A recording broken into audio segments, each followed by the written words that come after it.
Now, I am proud to be the daughter of Ghanaian migrants, and they're even prouder that myself and my honourable friend, the member for Erith and Thamesmead, are jointly the first women of Ghanaian heritage to sit in this House. The support we have received from the Ghanaian community in the UK and globally has been immeasurable. Ghanaian Brits boast many notable names: Stormzy, June Sarpong, the editor of Vogue, Edward Enninful, and too many others to count. But as I'm often reminded, the most important British Ghanaian to ever walk this earth is, of course, my mum. I cite my heritage not just because it's important to me, but because it underpins my experience in this country, my country, and my fear as racism and other hate crimes are on the rise. Today we're debating global Britain. And you know, there is that saying that if you don't know where you're going, if you don't know where you've come from, you don't know where you're going. And it strikes me that as a country, we cannot begin to fulfil this idea of global Britain until we first address the historic injustices of the British Empire. Injustices including slavery and colonialism. Firstly, because it's the right thing to do, but also because we may soon find ourselves out in the cold if we don't.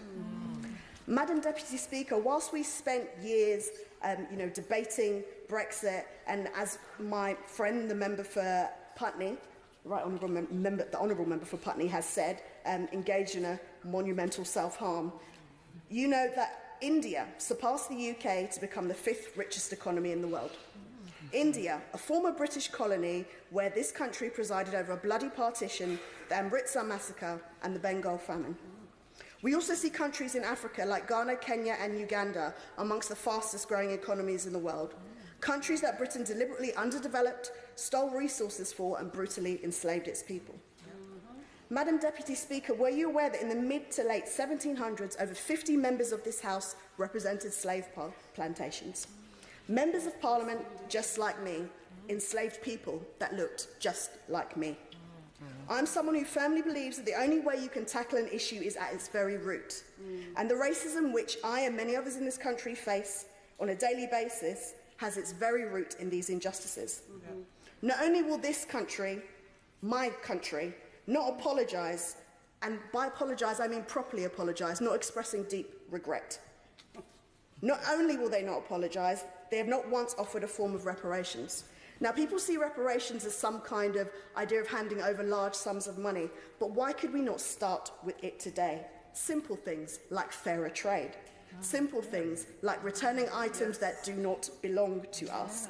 And simple things like cancelling debts that we have paid over and over again. And I believe the reason for this, Madam Deputy Speaker, is because we only apologise to our equals. We only make amends with our equals. So I have to ask, how can I be equal to every other member in this House when this is how this House treats people that look just like me?